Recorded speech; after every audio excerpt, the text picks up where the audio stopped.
The legend of the phoenix. All into begins.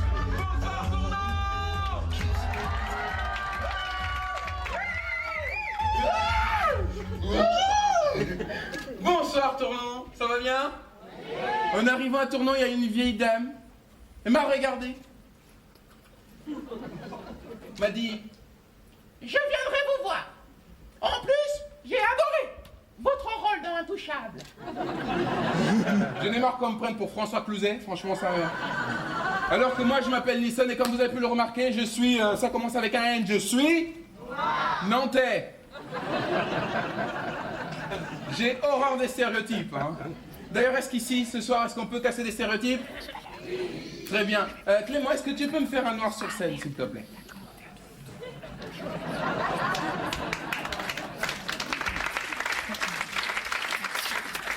Petite question, est-ce que vous voyez mes dents?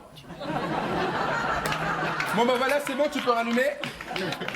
On est bien d'accord, les dents des noirs ne brillent pas dans le... Maintenant, on va casser un deuxième stéréotype, bougez pas. Bonsoir Nilsson, José, c'est ça? Bonsoir mon Didier. Je dirais, tu es black, nain, manchot, cul de jatte, impuissant, atteint d'Alzheimer.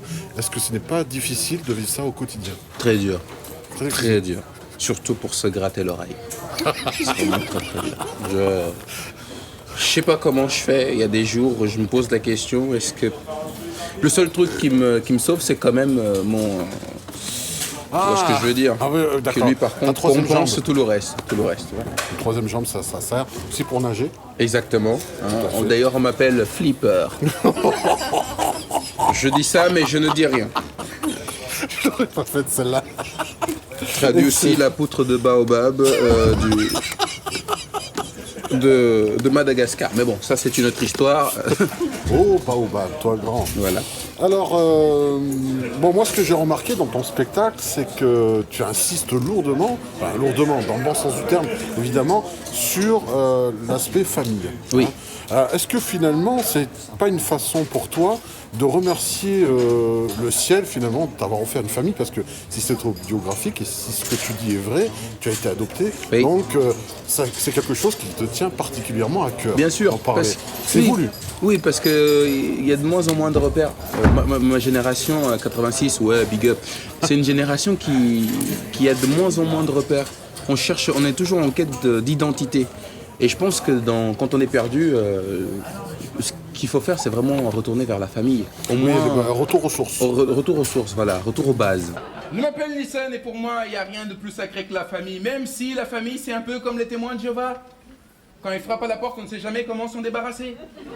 D'autant plus que moi, j'ai été adopté. Alors, être adopté, c'est comme gagner à l'euro million, mais seulement 1 euro. Sur le principe, c'est bien, t'as gagné. Et puis quand je regarde ma famille, je me dis, ah, j'aurais dû jouer au morpion. Donc, tu as un spectacle vraiment construit, beaucoup plus grand que ça. Mais à la fin de celui-ci, moi, je t'ai vu rapper.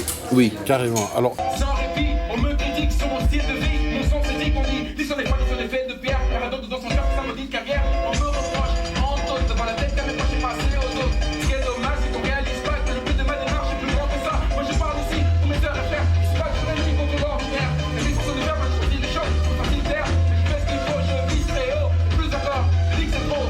Et alors, je vais jusqu'au bout, et si c'est un miracle, je remercierai le ciel. Pour de ça, voilà, je vous explique que je viens du bas. Encore de l'air en fric, c'est l'an, voilà. Tu vois, j'ai même pas le choix. Je suis pas trop voyage, ni de Darwin, alors je suis beaucoup plus pour porter la danse. Moi, je vais pencher le poche, je me dois, c'est un peu de briller fort. Parce que je le peux, s'il y est encore. Plus c'est dimanche, pourquoi tu as fait plutôt le choix d'une carrière humoristique plutôt que de chanteur-rappeur? Le rap, parce que... T'aurais pu, hein? Je pense que j'avais des choses à revendiquer, mais plus en humour plutôt que... Le rap, c'est quand même... c'est... Je suis méchant. Les problèmes de la société, ça suffit un moment, quoi. Voilà, je pense qu'on peut faire passer des messages en douceur par l'humour plutôt que par... Et puis en même temps, c'est d'une pierre deux coups. Avec l'humour, tu peux placer du rap. Exactement, comme tu l'as fait. exactement. Donc en même temps, tu exhortes tes deux passions en même temps. Exactement. Bon, bah, c'est génial, ça. Alors, je repère aussi une autre spécificité de ta part, c'est que tu fais vraiment participer le public. Oui. Tu l'intègres dans ton sketch. Et c'est pas seulement lever les bras ou taper à tel moment, il y a une vraie interaction, tu vois, quand il y a le clic, le clac, etc.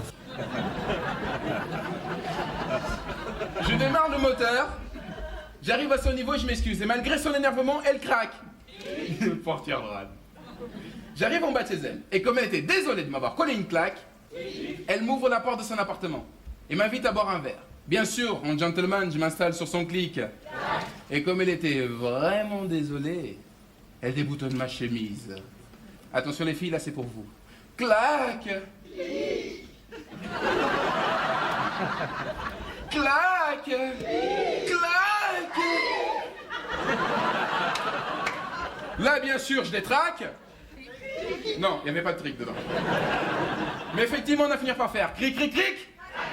Et l'affaire est dans le sac. Ça, j'ai trouvé ça génial, mais ça s'arrête pas à un sketch. J'ai l'impression qu'à tous les sketchs, tu veux que le public soit acteur avec toi, intégrante dans ton numéro.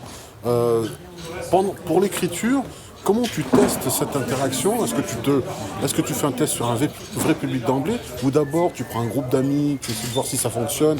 Comment tu procèdes pour l'écriture? Moi j'écris et je me dis que ce que je dis, comme c'est de l'histoire, c'est du storytelling. Moi ce que je dis, il faut que ce soit pour 200 personnes ou pour 2 personnes, il faut qu'il y ait le même impact. Donc automatiquement, je vais jouer dans des bars. Je vais jouer pour des bourrés. Un mec à qui je dis hey, tu savais hier, et puis une gueule. Je dis d'accord, mais je continue quand même mon histoire. Si le bourré comprend, tout le monde comprendra. Oui, c'est vrai. Je vais dans des endroits en fait où on ne t'attend pas, où on veut pas de toi et où tu as besoin de faire un effort d'attirer l'attention. Par contre, quand j'écris pas. Tiens, il faut que je fasse ça pour que le public puisse répondre. Les histoires que je raconte comme ça sont des histoires de famille, le public peut s'identifier assez facilement. Et du coup, je les intègre vraiment parce que le but c'est à la fin qu'on m'adopte quand même. Donc, oui, c'est vrai. Il y a cette petite notion, toujours chercher vraiment la communication. Et voilà, c'est le conte. Je raconte une histoire et sans être cabotin. Oui. C'est vraiment avoir le rendu par le public. C'est le public qui donne et qui pousse encore plus à continuer à donner et à raconter des histoires en fait. Alors moi j'ai l'impression, quand tu me dis ça, je réagis tout de suite, là ça me fait un écho. Il y a l'aspect donc familial, on l'a vu, pour toi c'est quelque chose de très très important. C'est au cœur, c'est vraiment, tu brodes autour de ça en tout cas. Oui. Mais tu es du coup un infomane de l'amour familial, puisque tu demandes, ta famille ça te suffit pas, t'adopter ça te suffit pas, mais souvent plus que tout le public t'adopte, tu veux autant de papa et de maman que possible. Alors tu sais, chaque comédien en montant sur scène, il a des envies. Il a des envies. Moi, je pense que le fait de ne pas grandir avec mes parents biologiques, on fait en sorte que je développe cette demande d'amour, en fait. Et je l'ai eu par mes autres parents. Et puis, le public me donne tellement d'amour que du coup, je donne aussi. Je suis en demande de ça. D'accord, tu te livres directement sur scène. Exactement. En disant, je suis votre fils et je vais vous faire marrer. Voilà, sinon j'aurais pu faire des sketchs sur des Zizi, Copter et des Frankie Vincent. Ouais, ça aurait été... Oui. J'aurais pu. En rap, ça aurait été difficile. Au rap, quoique, yo nigga, est-ce que tu as vu mon zizi? Ouais, non, ça l'aurais pas fait. Est-ce que tu peux Vous pouvez faire... couper ça parce que ça me met pas en bonne... ça me met pas... Alors, fais-nous un petit rap rapide sur Mistral TV pour conclure. Sur Mistral TV. Voilà, allez. Assis sur un banc 2 minutes avec toi et je vois déjà les go et les meufs qui sont là. Avec toi mon pote DJ, je suis sûr on va pécho, c'est clair. Avec la fille qui me filme derrière, je suis sûr qu'elle est célibataire, vas-y bébé, filme-moi ton numéro. Et l'autre pote qui est à côté, lui aussi il me fait bien marrer. Et c'est comme ça qu'il se passe quand on est en famille. Et c'est comme ça qu'il se passe quand on est en famille. Le Mistral TV. Le Mistral TV. Applaudissez là, parce que franchement... Mistral TV chante Renaud. En tout cas, merci beaucoup. Ah, merci, c'était un Bonne soirée plaisir. à toi et j'espère que tu vas gagner le prix. Ah, merci beaucoup. Dis pas ça aux autres. Hein. Je veux vraiment que cette phrase soit unique. Ok. Unique. Hein. Les autres, tu dis, ouais, bonne continuation. Voilà. Et, En même temps, leur dire ton spectacle c'était de la merde, je dirais pas ça, tu vois. oui, voilà. Je peux pas le dire aux autres. Non, mais sérieux, j'ai beaucoup aimé ce que tu as fait. Je te remercie vraiment parce que tu m'as fait passer un bon moment. Ah, merci beaucoup. Ça fait plaisir. Au revoir. Merci, à très vite. Ciao. Bisous.